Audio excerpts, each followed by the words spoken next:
And how did your relationship with Willie Colon start? It depends now. Sometimes you ask Willie, we'll have a version of it. and I do understand that time plays games with you because you begin to edit things or forget. So my memory of it is when I first saw Willie Colon and I told Avo, I was in Panama and it was a carnival, I think in 1968 or 69. And I had never heard of them, of neither Willie or Hector. And when I saw them, I couldn't believe how strong they were. First of all, they were very young. Secondly, Hector had that thin timbre of voice that was so clear, so crystal clear. And they had this energy. Willie had an incredible energy playing. I mean, and I just loved it. So afterwards, I remember I went to talk to them. And Willie was very nice, actually. And Hector, you know, I went to say I write songs and I like to offer you some songs. So that was my first contact. And then when I went in '69, I saw Willie again there and said hello, you know, nothing big. But when I came back in '74, and I wasn't finding out working in a mailroom at one point. So he asked me, I wrote a song which you recorded called El Casanguero in an album called The Good, the Bad, and the Ugly, which was supposed to be recorded by Hector.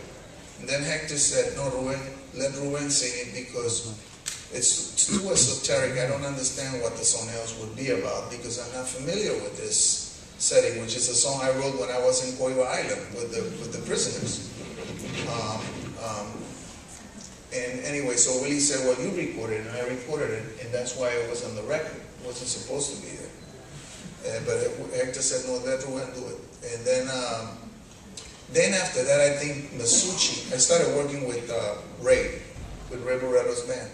And Willie left the band. He was kind of tired, I guess, of doing the same things. So he let Hector handle the band. And then I guess he had second thoughts and he came back. At the time, I was looking forward to working with Momo Santamaria, who's the guy I wanted to work with, because Momo was doing a lot of different things. Not just salsa music, but he was doing all kinds of different things that I found interesting. And but then Masucci, I think, was instrumental in getting us together because he already had Hector was doing really well with Willie's old band.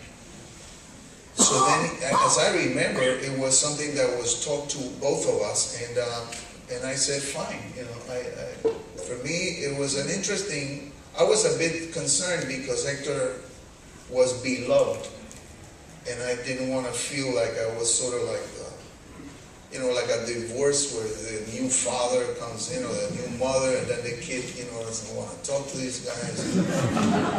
So Hector was just too big a figure, so I wasn't sure about it.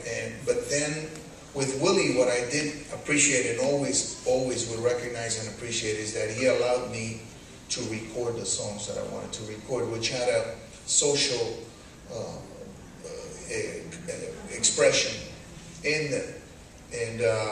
And he allowed me to do that because he was young enough and had intelligence. Willie's very intelligent, and he had an idea of a Pan-Americanism view that fitted my own worldview as well. So, and we were both young. You know, with Ray, Ray was older by like 6, 7, 8 years or something, and with Willie it was about 2-year difference. I was older, so we started working.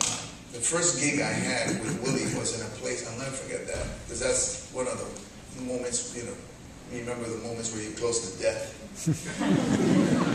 We went to play at this place called the Robin Hotel in Philly, of all places. And I say that because in Philly, people know how to box. And I thought, my God, I showed up there and they are expecting Hector. And I was Boricua.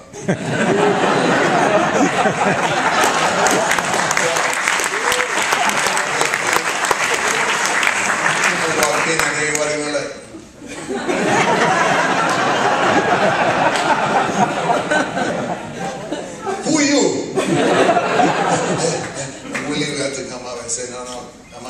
know, it's okay, it's Ruben. So I sang like 2 or 3 songs, and they kind of like gave me a pass. Then when I started writing, that's when things changed with Tite Curea Alonso, great, the best composer.